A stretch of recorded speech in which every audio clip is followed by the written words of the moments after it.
Presyo ng mga gulay sa ilang palengke halos triple ang itinaas. Yan ang balitang tinutukan live ni Jasmine Gabriel Galban. Jasmine?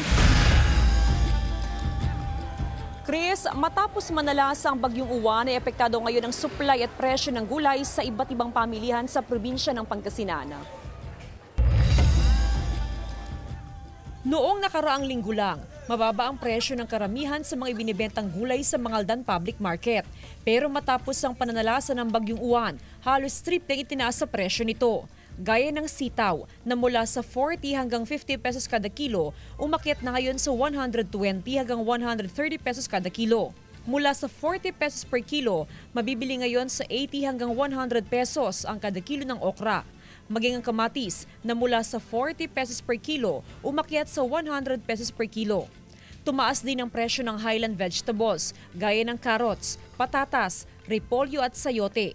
Mula sa dating 120 pesos, nasa halos 300 pesos ang kada kilo ngayon ng benguet beans. Mataas, ma'am. Opo, ma'am. Kasi nasira yung gulay. Apektado rin ang kalidad ng mga ibinibentang gulay sa palengke. Ng bagyo. Yung quality po, pangit na rin po yung dumadating na produkto, madam, kasi yung hangin nga po. Wala po, kasi halos lahat bumagsak po eh. Na ano lahat, nag-upo. Inaasahan pa raw ang pagtaas sa presyo ng mga gulay hanggang sa mga susunod na araw. Asahan na raw kasing maapektuhan ang supply nito.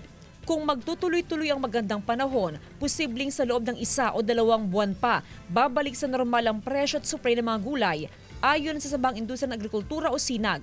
Yung presyo ngayon sa tingin natin is mataas dahil mga nag-early harvest yan, kaya may ganun na presyo.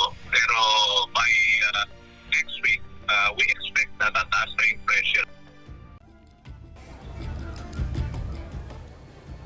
Chris, dito sa Malimgas Public Market sa lungsod ng Dagupan, sa ngayon ay marami pang ibinibentang gulay ang mga negosyante. Karamihan dito ay na-harvest matapos na manalasa ang bagyong Uwan. Samantala ayon sa mga negosyante, nakausap na sila ng mga local farmers at nag-abiso na by next week ay posibleng kukonti na yung supply ng gulay na maibenta sa mga pamilihan dahil karamihan sa mga gulay ngayon ay na-harvest na matapos nga manalasa ang bagyong Uwan. Chris? Maraming salamat, Jasmine Gabriel Galban.